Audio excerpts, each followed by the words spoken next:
And another thing you mentioned is, documentaries. So I have the Erasing Family, that I'm associate producer. Ginger Gentile has Racing, created that so we can use that as a tool around the world. We would love to get it around the world. You just participated in another documentary. Can you tell us a little bit about that? Yeah, sure. It's I was contacted. I got to, again, throughout this campaign and through his experience, I got to know a guy called Mark Hegarty, who has become a friend, sort of. It was an online friend, and we would chat about things. And he's really focused, and he wants to, the world needs more people like Mark, and he wanted to create. He, like me, gets tired that parental alienation is viewed by I don't want to say an educated, because that sounds derogatory, but by people who hasn't much knowledge of aware. It. Yeah, I wasn't aware of it. That it isn't a gender thing. It isn't just fathers. It's non-gender, and it affects anyone. So he wanted to produce a documentary that shows. It tells the story of an alienated child, an alienated mother, an alienated grandparents, and an alienated father. And I'm the father in that, and he wanted it to be real. And Mark's, I don't know if you spoke to Mark, but Mark's is a great guy. He doesn't like the limelight, and he's very direct. And he sort of said to me, right, I want you to tell it as it is. So I said, okay, and unfortunately, I've been told off by my parents for swearing in it. So apologies to everybody if I'm saying it. My potty mouth come out, but I'm just being real. You were being real. That's authentic.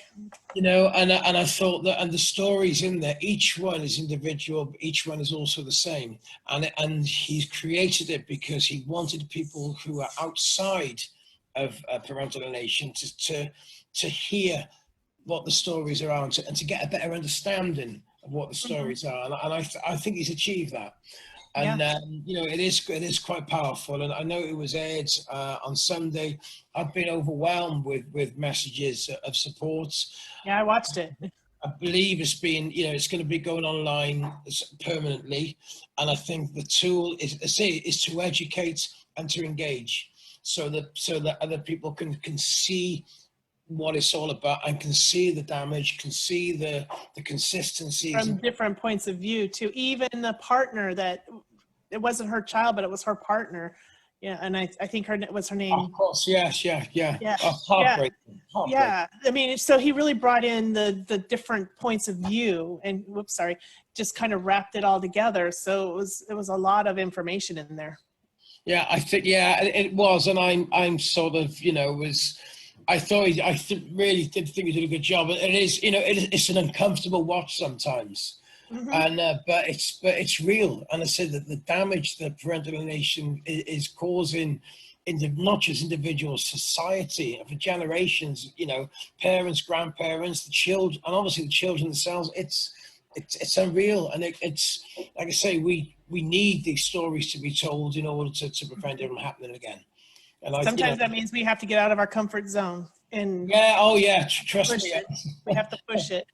Yeah, and I'm not really a potty mouth, but like I say, I don't know where that comes from. I'm a little out of my comfort zone here and there, myself, and I'm new to this, so but I'm showing up, and I'm just doing what I can do each day, and that's, I think, what everybody's doing.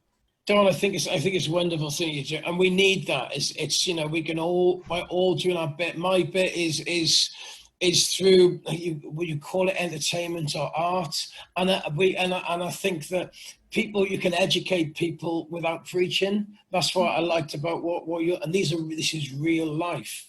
We're narrating on real life, and it's so important to do that without an agenda. There's no agenda here whatsoever. It's just, this is what's happening. This is real.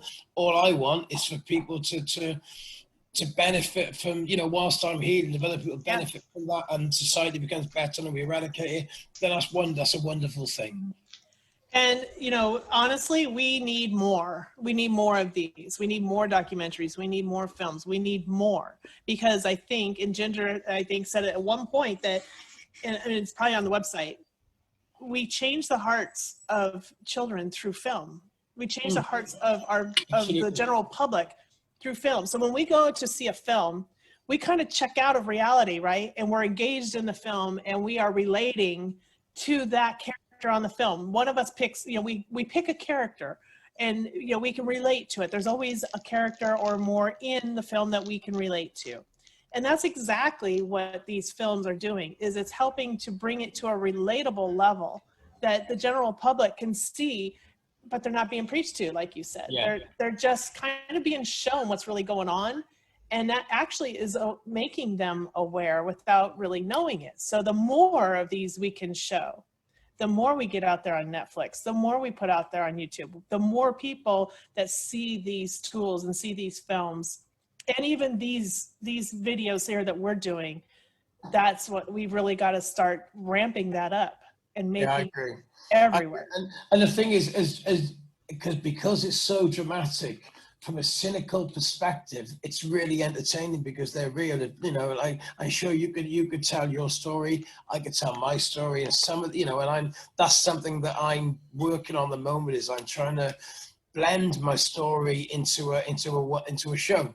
So it's sort of 2 45 minutes where I'm talking about my journey, interacting with songs as well. And, it's not finished yet, but trying to incorporate my experience into something that is entertaining, but is educational as well. And so you can come away thinking, not feeling too depressed, but feeling uplifted, but feeling educated as well. So it's something like that I'm take something away with it. Yeah, exactly. Yeah, well, good for you. I'm glad you're doing that. And I think the more of these, like I said, that we can put out there on film, will definitely help bring more awareness. Because the more they're viewed, the more they're shared. Yeah, absolutely. The more people will start talking. And then when you start seeing the volume, it's like, it's not just the one documentary, it's all of those documentaries at some point. Now, then we start getting numbers and something that somebody can go and watch. And, I know there's a lot out there now. And it's the quality's getting, like, I read a book by an Australian author, Karen Varney, which was, it was fantastic. I can't remember what it was called now. It was about 4 mothers who'd been alienated, and it was really, really, really powerful. There was a theatre show in London called Wilderness, which just nailed it in terms of the entire process of alienation, of separation, and and it really, really resonated. Quite dark, but really well put together. And I think the more we do, the more songs that come out, the more, you're exactly right, the more the people are going to understand that it's a real thing, and hopefully do something about it. I agree. I totally agree. Well, this has been an excellent show. Thank you for sharing all of your talent, your courage, the creativity, and how you've gone through this process, and are healing and showing up yourself. You've done an amazing job. I'm very proud of you. So I want to thank you for ending out our Guardians and Gatekeepers conference. It's been a very great day, and we couldn't have ended it any better. This was awesome. Thank you. It's a pleasure. It's a pleasure. And thanks for having me, and keep doing what you do. Well, thank you, and come back anytime. We'll be happy to have you. So good night, everyone. Have a great weekend, and hope you enjoyed everything that we brought to you today. Talk to you soon. Bye.